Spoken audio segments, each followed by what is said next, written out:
वर्ग 6वा विषय भाषा आणि या भाषा विषयाची अध्ययन निष्पत्ती काय असावं याबद्दलची ही माहिती.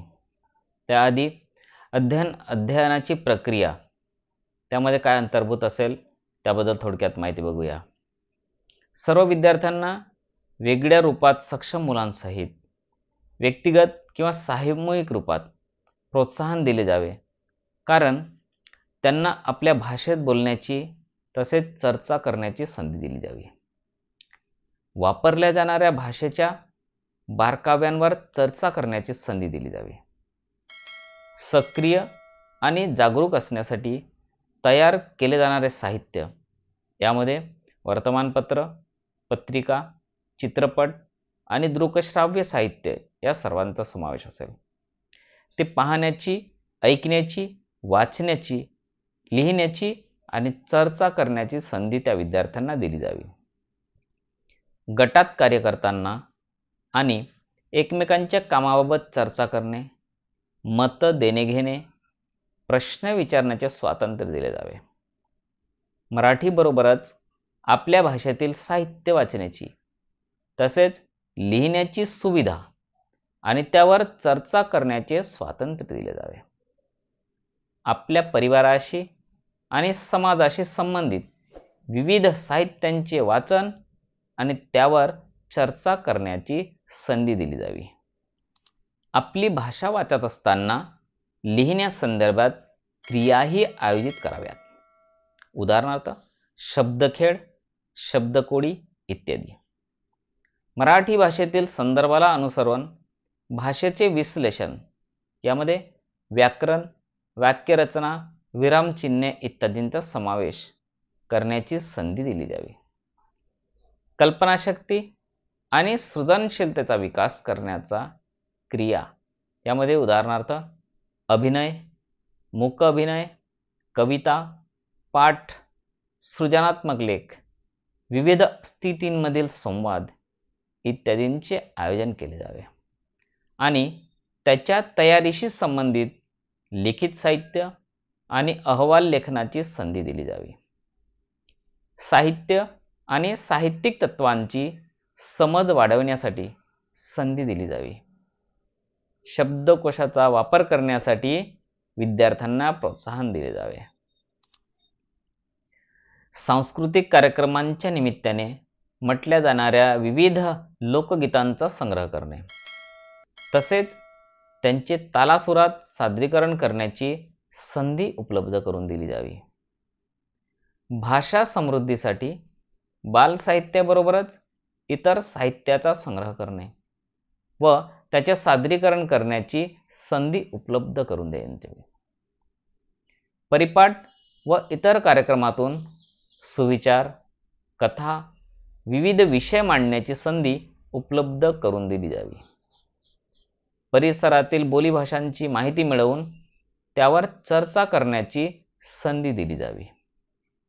परिसरातील विविध ठिकाणे भेटणाऱ्या विविध व्यक्ती याबाबत आपले विचार मांडण्याची संधी दिली जावी. त्यानंतर बघूया अध्ययन निष्पत्ती काय असावा. नंबर 1, विविध प्रकारचे आवाज, उदाहरणार्थ पाऊस, वारा, रेल्वे, बस, फेरी इत्यादी. ऐकण्याचा अनुभव, विविध पदार्थांच्या चवी इत्यादींबाबतचे अनुभव स्वतःच्या शब्दात सांगतात.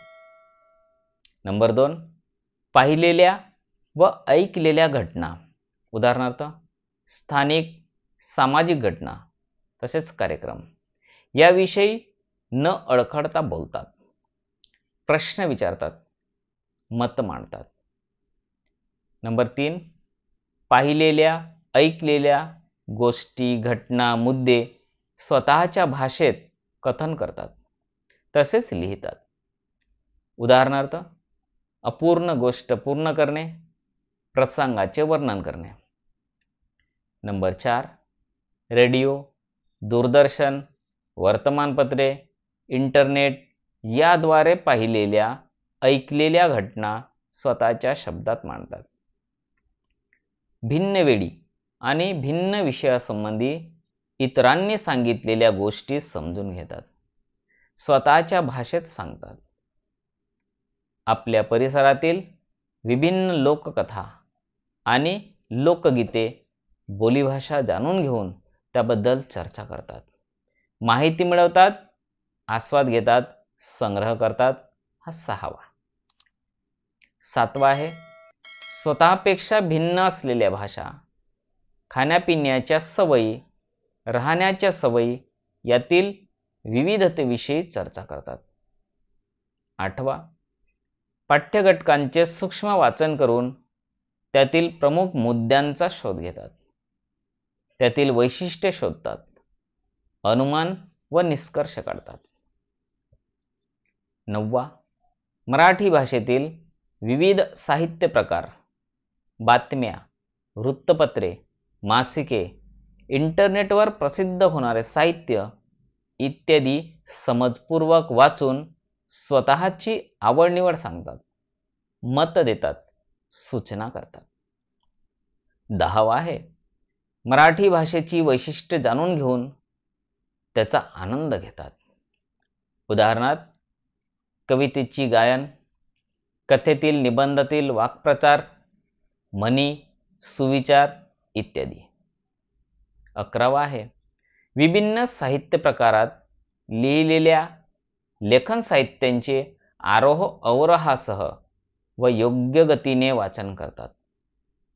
12वा नव्या शब्दांविषयी जिज्ञासा व्यक्त करतात, त्या शब्दांचे अर्थ जाणून घेण्यासाठी शब्दकोशाचा वापर करतात, स्वतःचा शब्दकोश तयार करण्याचा प्रयत्न करतात. 13वा आहे विविध कला, उदाहरणार्थ हस्तकला, वास्तुकला, कृषिकला, नृत्यकला, चित्रकला या संबंधी जिज्ञासा व्यक्त करतात आणि त्याचा आनंद घेतात. 14वा आहे इतरांनी सांगितलेले व अनुभवलेले अनुभव आवश्यकतेनुसार लिहितात, उदाहरणार्थ चौक, बसस्थानक, रेल्वे स्थानक इत्यादी सार्वजनिक ठिकाणावरील अनुभव सांगतात. 15वा आहे सार्वजनिक ठिकाणच्या सूचना समजपूर्वक वाचतात. 16वा विविध विषयांसाठी, विविध उद्देशांसाठी लेखन करताना विरामचिन्हांचा योग्य वापर करतात. 17 वेगवेगळ्या प्रसंगी, वेगवेगळ्या उद्देशानुसार लिहिताना शब्द, शब्दसमूह, वाक्य, वाक्प्रचार, म्हणी यांचा योग्य वापर करतात. 18वा पाठ्यविषय, यामध्ये पाठ, कविता, विनोद, गाणी इत्यादी लक्षपूर्वक ऐकून त्यांचा आनंद घेतात, त्यांच्या ध्वनिफिती लक्षपूर्वक ऐकतात, समजपूर्वक ऐकतात. 19 कविता, गाणी अभिनयासह व योग्य आरोह अवरोहासह आनंददायी पद्धतीने म्हणतात.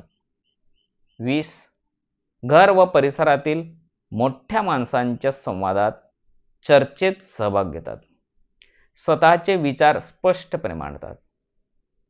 21 शाळेतील विविध सहशालेय उपक्रमात सहभागी होतात.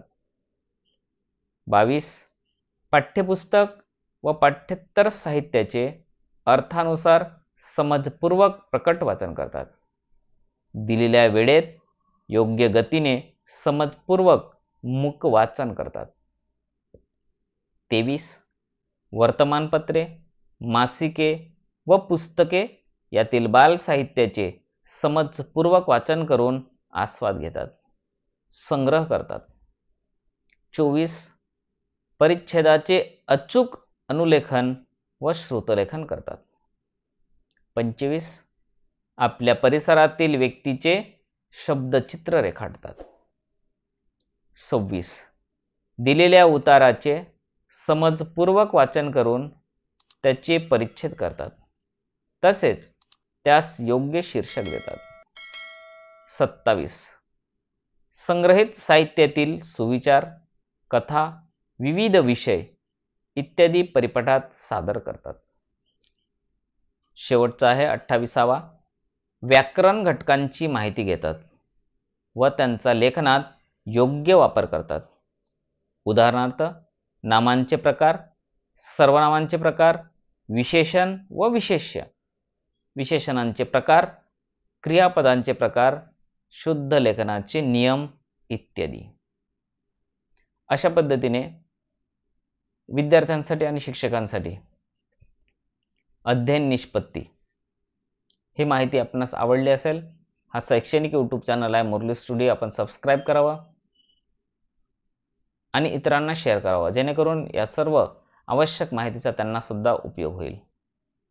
तर पुन्हा भेटूया एका सुंदरशा विषयाच्या माध्यमातून, एका नवीन व्हिडिओच्या माध्यमातून. तोपर्यंत तुम्हा सर्वांना नमस्कार.